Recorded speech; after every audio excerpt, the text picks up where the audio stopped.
पर्ची पर खुदकुशी नोट लिखकर खातून ने गंगा नदी में लगाई छलांग। बताया जा रहा है कि वह एक ज्वेलरी शोरूम में सेल्स गर्ल्स का काम कर रही थी। आज वह जब काम पर गई थी वहां तो शोरूम में किसी ने उससे बताया कि अब यहाँ उसकी नौकरी चली गई और ये उसने उससे तहरीरी तौर पर लिखवा लिया।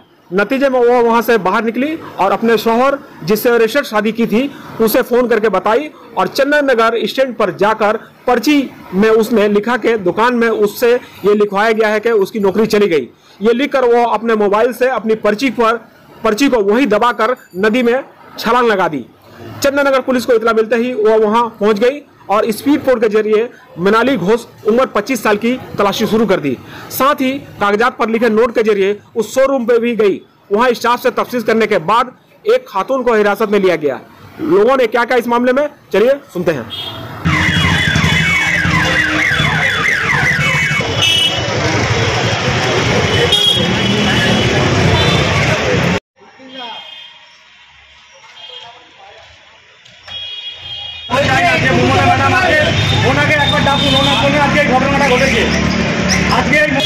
কি সমস্যাটা হয়েছিল? কদিন ধরে বলছে আমি কাজ করবো না, আজকে এদিকে এসে ও নিজের হাতে লিখে দিয়ে চলে গেছে আমি আর কাজ করবো না। কোথায় এবার চলে গেছে, এবার আমি তো জানি না। এটা তো আপনি বলছেন, আপনি তো ম্যানেজার নয়। আরে ম্যানেজার আমি দোকানের অনার। হ্যাঁ ম্যানেজার আবার কি আছে, দোকানের আমি মালিক। আপনি মালিক? হ্যাঁ। দোকানে ক্যামেরা ছিল তো, অন ক্যামেরা ছিল তো, ক্যামেরা ফুটেজ দেখবো। কেন আমরা দেখো ভাই, বাইরে আসুন না, বাইরে এসে তো কথা বলা যায়। আপনি কেন দোকানের ভেতরে ঢুকে কথা বলছেন?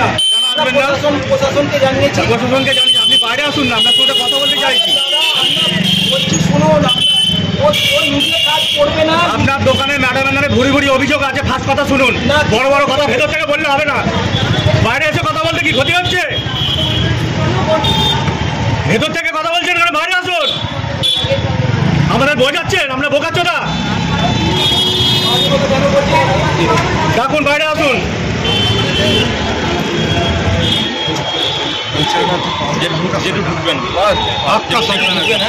আমার বন্ধুর সংসার নষ্ট একটা মেয়েকে আজকে মেরে ফেললো এরা। এই আরো কি জুয়েলার সেটা একটা মেয়েকে আজকে মেরে ফেললো। জল একটা মেয়েকে 1 মাস পর তার বিয়ে আছে, তাকে মেরে ফেললো। লজ্জাবতী মৃত্যুর মুখে ঠেলে দিল। আচ্ছা আপনাদের জন্য আজকে মেয়েটা বললো, আপনাদের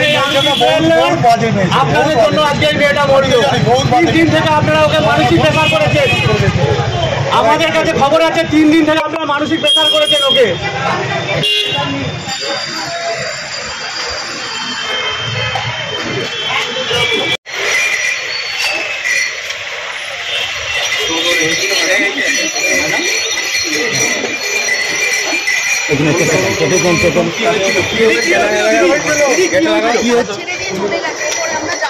কেন হঠাৎ গঙ্গায় ঝাঁপ দিল কেন? মানসিক টেনশনটা কিসের?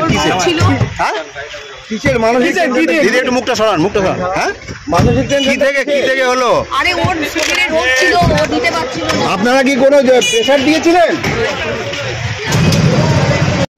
আরতি জুয়েলার্স যে দোকানদার আছে মালিক সঞ্জয় আর মমতা, এই দুজনই এর সাথে জড়িত আছে। আমার মেয়েকে মানসিকভাবে টর্চার করতো, ঠিক আছে? অতটা কিছু বলতো না, করতো না, ঝিমে ঝামে থাকতো। আজকে হঠাৎ সকালবেলা গেছে, কি হয়েছে আমরা আরও এখনো অবধি জানি না কি গন্ডগোল হয়েছে, কি ঘটনা হয়েছে। তো আমি আসার সময় ওর যে আর একটা স্বামীর দোকান আছে সঞ্জয় ফটোগ্রাফে, সেখানে আমি ওনাকে বললাম যে আমি দোকানে যাচ্ছি, আমার মেয়ের সাথে কি হয়েছে না হয়েছে, আমার মেয়েকে দোকানে বসাবে, দোকান থেকে যেন ছাড়বে না। তা সত্ত্বেও ও বললো ঠিক আছে আমি দেখছি। আমি এসে দেখলাম দোকানেও নেই, এসে চারদিক খুঁজে খাজে, এই অবস্থা, এই হচ্ছে ব্যাপার। ওকে আগেও এরকম বলতো যে এরকম যে টর্চারের কথা বলছেন, মানসিক টর্চার, কি বলতো? সুসাইড নোট লিখে গেছে আমার মেয়ে আরতি জুয়েলার্সে এগেন্সে। মানে কি ধরনের ইয়ে করতো সেটা কি মানুষের ওদের মধ্যে কি সব ইয়ে হতো, আমি তো অতটা মাথা ঘামাতাম না। মানে আমি তো গাড়ি ছেড়ে খাই, সাধারণ কাজ থেকে ছাড়িয়ে দিয়েছিল, কাজ থেকে ছাড়িয়ে দেবে না কি সব বলেছিল না কি, তাও জানি না আমি। ঠিক আছে, কতদিন ওখানে কাজ করছিল? হয়ে গেছে 4-5 বছর, 3 বছর। 3 বছর। ওর তো বিয়েরও কথা ছিল। হ্যাঁ, মাঘ মাসে বিয়ে, সব ফাইনাল, সব কিছু ঠিকঠাক হয়ে আছে। আচ্ছা, ঠিক আছে। তা সত্ত্বেও এরকম কি ঘটনা ঘটলো জানি না। ওই একজন দোকানের মালিকই জানে, ঠিক আছে। কি বলতো টলতো আপনাদের বাড়িতে আপনার স্ত্রীকে বা কাউকে বলেনি আপনার মেয়ে? এরকম হয়তো মাকে কিছু বলতে পারে, ঠিক আছে। তো আমাকে তো কোনো দিয়ে করে আজ সকালবেলাও মেয়ে আমার সুস্থভাবে খাইয়ে দিয়ে সব কিছু করে সুস্থভাবে যেমন দোকানে আসে তেমনভাবে দোকানে এসছে, এসে এই অবস্থা। এবার এখানে একমাত্র দোকানের যে মালিক মমতা আর সঞ্জয়, এই দুজনে মিলেই বলতে পারে কি ঘটনা হয়েছে, আর ওদের যেন অতিরিক্ত শাস্তি হয়। কি কোনো অভিযোগ করেছেন? আমি এটাই বলেছি যে এই ঘটনাটা আমি আপনাদের যেমন বলছি এইভাবেই আমি বলছি, মানে আর অন্য কিছু না, এইভাবেই বলেছি। হ্যাঁ, সে তো অবশ্যই হবে। আমি থানার স্যারকে একটা কথা বলছি, স্যার ওনাকে আমি ডেকে শুধু জিজ্ঞাসা করুন, আমার সামনে বলুক আমার মেয়ে কি কেন এরকম করলো, এতদিন কাজ করলো কেন এরকম করলো, কি করে হলো, আপনি কেন আটকালেন না, আপনি কেন আমার বাড়িতে কেন একটা ফোন করলেন না, আমার বাড়িতে 2-3 ফোন, আমার বাড়িতে কেন একবার ফোন করলেন না যে জানো তোমার মেয়ে এই করছে, দোকান থেকে বেরিয়ে গেছে, তুমি একবার আসো বা কোনো কিছু। আরতি জুয়েলার্সে ওনার নাম দিয়ে মমতার ওনার নাম দিয়ে লিখেছে, ওরা থানা স্যারের কাছে আছে।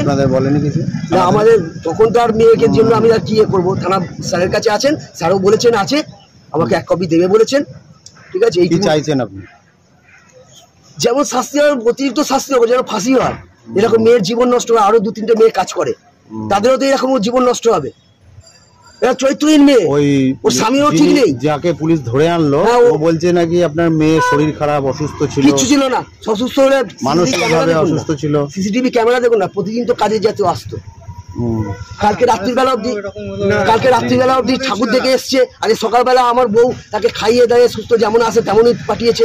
কোনোদিন তো একটা দোকানে বলছে যে মানসিক নির্যাতন করা হতো, মানসিক নির্যাতন এমনই করা হতো, সেই থেকে এইরকম ঘটনা সিদ্ধান্ত নিয়ে এমনই একটা কোনো কিছু ঘটনা বলেছে, কথা বলেছে, সে সহ্য করতে পারেনি।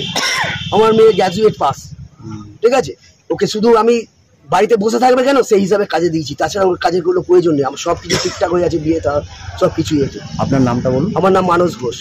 আপনার স্ত্রীর নাম কি? বর্ণালী ঘোষ। আর এদের টাইটেলটা কি? ঘটনাটা বলতে আমি কাজে ছিলাম, আমার ভাইয়ের সঙ্গে 3 মাস পরে বিয়ে ছিল, ফেব্রুয়ারি মাসের 3 তারিখে বিয়ে ছিল।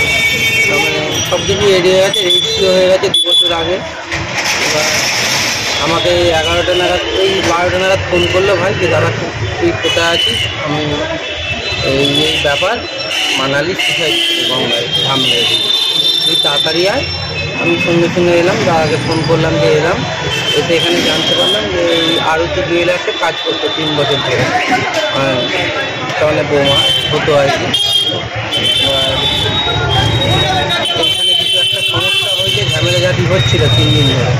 এবার ঝামেলা হয়েছে, ভাই কাজে ছিল, ওখান থেকে ভাই কাজকর্ম ফেলে রেখে চলে এসছে। ও এখানে একটা ফ্যাক্টরিতে কাজ করছে, ওখান থেকে কাজকর্ম ফেলে রেখে চলে এসছে। কিছু একটা বুঝতে পেরেছে যে কিছু একটা হবে, এবার দৌড়ে এসছে এখানে। এসে যখন ফোন করেছে স্ট্যান্ডে, এসে ও বলেছে স্ট্যান্ডে আমি জোসেফ কাজে বসছি। যখন ফোন করেছে ওখানে একজন ফোন ধরে বলেছে যে আপনার কে হয়, ও বলছে আমার বউ হয়, বলছে উনি এইমাত্র গঙ্গায় ঝাম মেরে দিয়েছে, দিয়ে এই অবধি হয়েছে। এখনও আমরা গঙ্গাঘাট থেকে মোবাইল দিয়ে সুসাইড নোট পাওয়া যায়। হ্যাঁ, সুসাইড নোট পাওয়া যায়, ওর মধ্যে লেখা কী ছিল সেটা এখনও জানতে পারিনি। তবে আমি যেটুকু একটা পাতা দেখেছি, একটা পাতা যে তুমি ভালো থেকো প্রিয়তমা, এরকমই কিছু লেখা আছে, তোমায় খুব ভালোবাসি, এইটাই লেখা ছিল। আমি যেটুকু নোটসটা দেখেছি একটা পাতার মধ্যেই সেটা দেখতে পেয়েছি, আর বাকি কি লেখা আছে না লেখা আছে এখনও জানতে পারবো না। প্রশাসন এখানে সূত্রপাতটা কি আরতি জুয়েলার্সটা কি হয়? হ্যাঁ, সূত্রপাত আরতি জুয়েলার্স, যে এখানে অন্য কোনো ব্যাপার নেই।